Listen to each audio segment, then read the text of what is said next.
Flight में SpaceX game changer, non stop internet वाला सफर।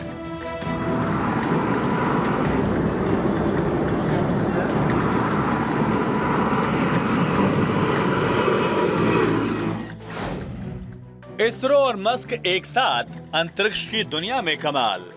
3, 2, 1।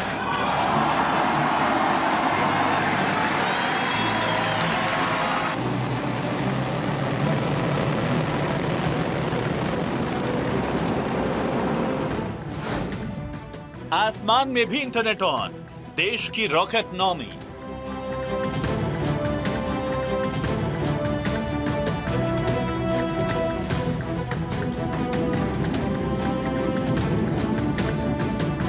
Phone के बगैर जिंदगी को इमेजिन करना नामुमकिन सा है, लेकिन एक जगह ऐसी होती है जहां पर मजबूरन आपको अपना फोन फ्लाइट मोड पर डालना ही पड़ता है, और वो होता है तब जब आप उड़ान भरते हैं, जब आप फ्लाइट पे होते हैं, तब आपका फोन फ्लाइट मोड में चला जाता है। लेकिन अब ऐसा नहीं होगा, आप फ्लाइट के दौरान में भी अपने फोन में इंटरनेट का इस्तेमाल कर पाएंगे, और ये सब हो पाया है इसरो और स्पेसएक्स की मेहनत की वजह से। तो ऑल थैंक्स टू इसरो और स्पेसएक्स, क्योंकि GSAT-20 अब लॉन्च हो चुका है। बनाया इसको इसरो ने, लॉन्च किया स्पेसएक्स ने, तो फाइनली लोगों की अब फ्लाइट में भी बल्ले बल्ले, क्योंकि यूज कर पाएंगे इंटरनेट। जब आधी दुनिया चैन की नींद सो रही थी, तब भारतीय अंतरिक्ष अनुसंधान संगठन यानी इसरो अंतरिक्ष में एक और कामयाबी के झंडे गाड़ रहा था।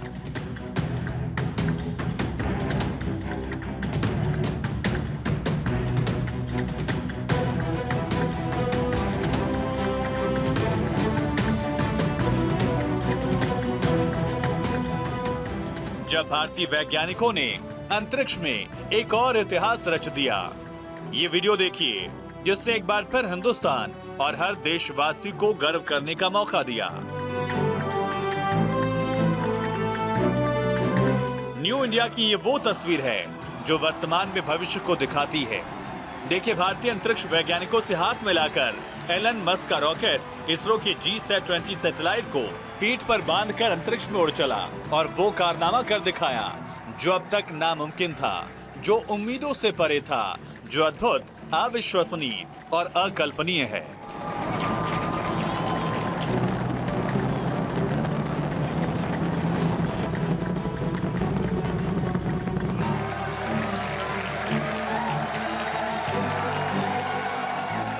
भारत का अंतरिक्ष में एक बार फिर दबदबा दिखाई दिया जब इसरो ने अपने सबसे एडवांस संचार सैटेलाइट को स्पेसएक्स के एक रॉकेट की मदद से सफलतापूर्वक अंतरिक्ष में लॉन्च किया।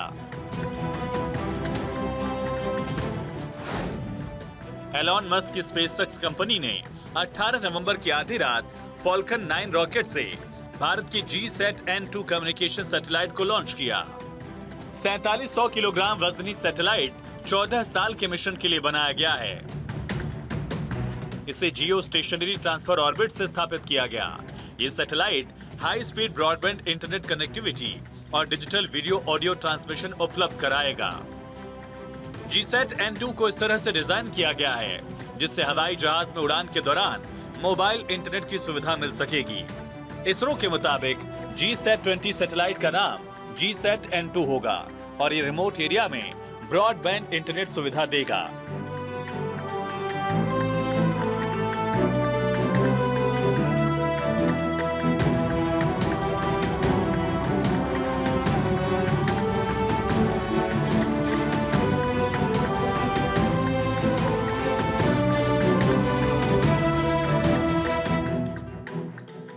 अमेरिका के नवनिर्वाचित राष्ट्रपति डोनाल्ड ट्रंप और प्रधानमंत्री नरेंद्र मोदी के बीच केमिस्ट्री और दोस्ताना पूरी दुनिया देख चुकी है।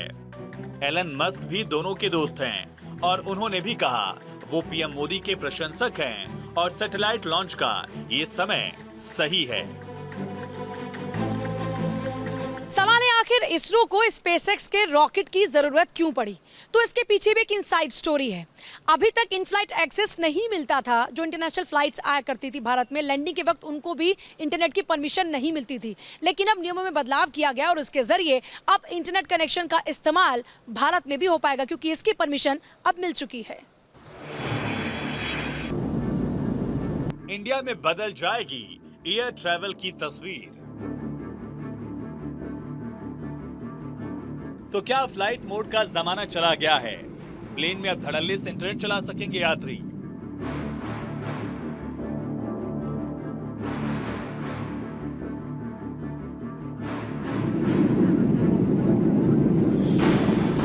दरअसल प्लेन में सफर करते वक्त मोबाइल को फ्लाइट मोड पर रखा जाता है। जितने देर आप आसमान में रहते हैं उतने वक्त तक आप इंटरनेट की दुनिया से कटे रहते हैं, मगर अब ऐसा नहीं होगा। अब आप उड़ान के वक्त जमकर इंटरनेट चला सकते हैं। अब फ्लाइट में भी कनेक्टिविटी बनी रहेगी। हवाई जहाज में वाईफाई सुविधा के लिए सरकार ने नियम में भी संशोधन किया। नए नियमों के तहत 3000 मीटर से अधिक की ऊंचाई पर उड़ान भरने वाले विमानों में वाईफाई सर्विसेज की अनुमति है। हालांकि विमान में सवार यात्री इन सेवाओं का उपयोग तभी कर सकते हैं जब उड़ान के दौरान इलेक्ट्रॉनिक डिवाइस के उपयोग की परमिशन हो। रिपोर्ट्स की माने तो वर्तमान में इसरो के पास 4700 किलोग्राम तक के पेलोड को लॉन्च करने में सक्षम रॉकेट्स की कमी है।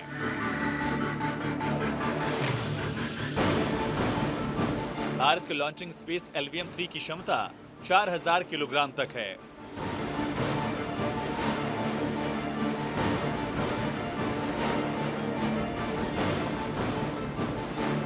लेकिन ये लॉन्चिंग इसरो की क्षमता से ज्यादा थी। ये पहला मौका है जब भारतीय अंतरिक्ष अनुसंधान संगठन यानी इसरो ने पहली बार किसी अमेरिकी कंपनी की मदद से अपना कम्युनिकेशन सैटेलाइट अंतरिक्ष में भेजा है। And there goes GSAT N2. You just heard that call out and you can see the satellite moving away from the second stage on your screen right now. GSAT N2 1990 के बाद से अमेरिकी launch vehicle से अंतरिक्ष में भेजा जाने वाला पहला इसरो अंतरिक्ष यान है। इससे पहले इनसैट 1D को प्रक्षेपित किया गया था।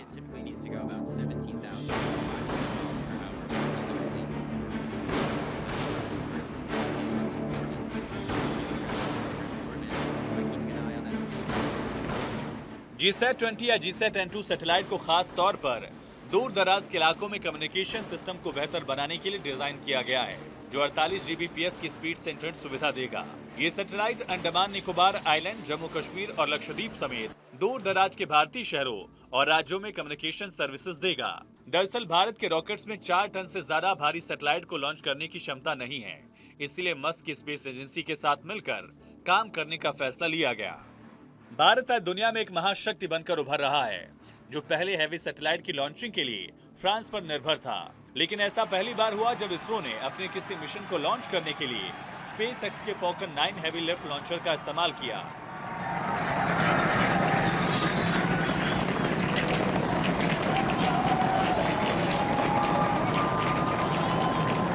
Vehicle is pitching downrange. Launching की जानकारी इसरो के commercial partner new space India limited NSIL ने साल की शुरुआत में दी थी। इससे पहले भारत भारी सैटेलाइट को लॉन्च करने के लिए फ्रांस के नेतृत्व वाले एर्ने स्पेस कंसोर्टियम पर निर्भर था। एलन मस्क का फॉल्कन 9 रॉकेट इसरो और भारत की पहली पसंद बनकर सामने आया। एलन मस्क की स्पेसएक्स कंपनी के फॉल्कन 9 रॉकेट ने अंतरिक्ष अभियान में नई क्रांति ला दी है।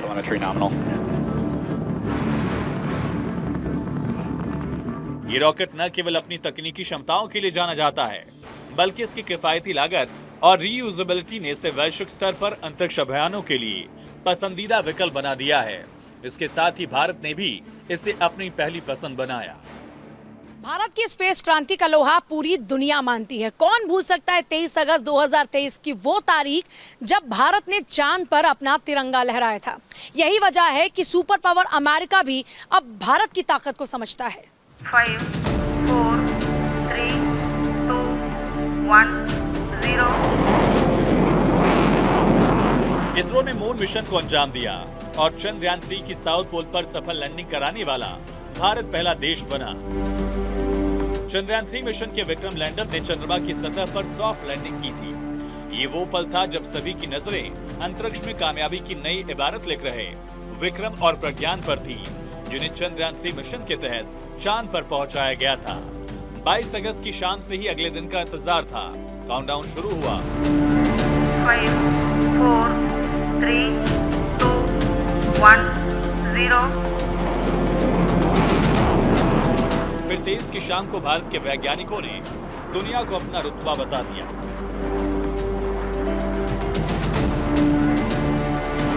इस उपलब्धि के बाद प्रधानमंत्री नरेंद्र मोदी ने स्पेस डे मनाने की घोषणा की, जो पूरा देश गर्व से मनाता रहा है। नेशनल स्पेस डे 2024 की थीम है touching lives while touching the moon, India space saga. Delhi के भारत मंडपम में इसे सेलिब्रेट किया गया। राष्ट्रपति द्रौपदी मुर्मू ने राष्ट्रीय अंतरिक्ष दिवस का श्री गणेश किया। इस मौके पर केंद्रीय अंतरिक्ष राज्य मंत्री Jitendra Singh, ISRO chief doctor S Somnath मौजूद रहे।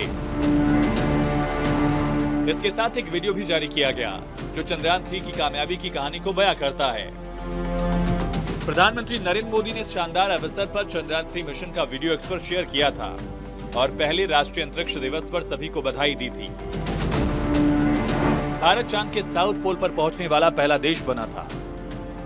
चंद्रयान 3 मिशन के विक्रम लैंडर ने चंद्रमा की सतह पर सॉफ्ट लैंडिंग की।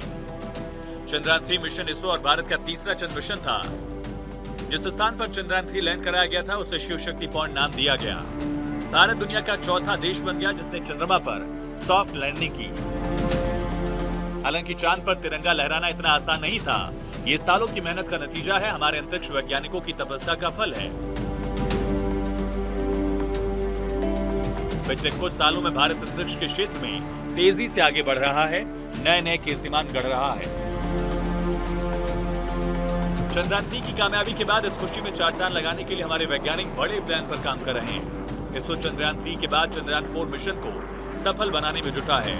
चंद्रयान 4 को लेकर इसरो का प्लान क्या है, उसकी एक एक डिटेल भी जान लीजिए। इसके तहत चंद्रयान 4 चांद से सैंपल लेकर वापस धरती पर लौटेगा। चंद्रयान 4 को चांद से मिट्टी के नमूने वापस लाने के लिए बनाया गया है। ये एक बार से लॉन्च नहीं किया जाएगा। ये अंतरिक्ष यान के 2 हिस्सों को 2 लॉन्चिंग के जरिए चांद की कक्षा में भेजा जाएगा। 2 लॉन्चर से अंतरिक्ष यान के अलग अलग हिस्से पृथ्वी की कक्षा में भेजे जाएंगे। चंद्रमा पर लैंडिंग से पहले अंतरिक्ष यान को अंतरिक्ष में ही जोड़ा जाएगा। दुनिया में ऐसा पहली बार होगा जब किसी अंतरिक्ष यान को 2 भागों में लॉन्च किया जाएगा, फिर अंतरिक्ष में जोड़ा जाएगा। क्योंकि ये इतना भारी है कि अभी इसरो के पास मौजूद किसी भी रॉकेट में एक साथ इसे नहीं ले जाया जा सकता। स्पेस वर्ल्ड में इंडिया के कारनामों को देख हर कोई जय बोल रहा है। इंडिया की चमक का कायल हो रहा है। भारतीय अंतरिक्ष एजेंसी इसरो और हमारे वैज्ञानिक नए नए सैटेलाइट लॉन्च कर स्पेस क्रांति के जरिए देश का मान बढ़ा रहे हैं। और एक बार फिर वो कारनामा होने जा रहा है जो भारत को दुनिया की महाशक्ति बनाने वाला है। चंद्रयान 4 के साथ चंद्रयान 5 का डिजाइन तैयार। अगले 5 साल में 70 सैटेलाइट लॉन्च करने की प्लानिंग। निचली कक्षा में स्थापित होने वाले सैटेलाइट्स भी होंगे। 4 सैटेलाइट नैविक रीजनल नेविगेशन सिस्टम के होंगे। चांद तो महज एक हिस्सा है, एक ऐसा मिशन जो उम्मीदों से भरा है और उम्मीदें पूरी करने के लिए हमारे वैज्ञानिक दिन रात जुटे हैं। इस मिशन का नाम है गगनयान। इसके तहत भारत 4 अंतरिक्ष यात्रियों को अंतरिक्ष में भेजने जा रहा है। इसके लिए एयरफोर्स के 4 जाबाजों का चयन भी हो चुका है, जिन्हें पीएम मोदी की मौजूदगी में इसी साल 27 फरवरी को देश के सामने लाया गया। भारत अंतरिक्ष में गगनयान भेजेगा। 2025 में अंतरिक्ष में जाएगा गगनयान। आईएफ के 4 पायलट्स को भेजा जाएगा। LVM-3 रॉकेट के जरिए भेजा जाएगा। पृथ्वी की निचली कक्षा में जाएंगे पायलट्स। ऐसा करने वाला चौथा देश होगा भारत। यूएस, सोवियत संघ, चीन ही अब तक कामयाब। गगनयान की लागत 90 अरब बताई गई है। ये बताना और समझना जरूरी है कि जो जितना आसान दिखता है होता नहीं है, और भारत की अंतरिक्ष यात्रा इतनी ही मुश्किल भरी थी। एक दौर था जब हमारे पास रॉकेट को ढोने के लिए सवारी के नाम पर साइकिल थी, तो कभी बैलगाड़ी पर सैटेलाइट ले जाकर हमारे वैज्ञानिक जाते थे। लेकिन कैसे बदलते दौर के साथ भारत ने जमीन से चांद तक का सफर पूरा किया। आज भारत की स्पेस क्रांति का लोहा पूरी दुनिया मानती है। साथ ही भारत का लक्ष्य 2035 तक खुद का स्पेस स्टेशन स्थापित करने का है। Bureau report, Bharat 24।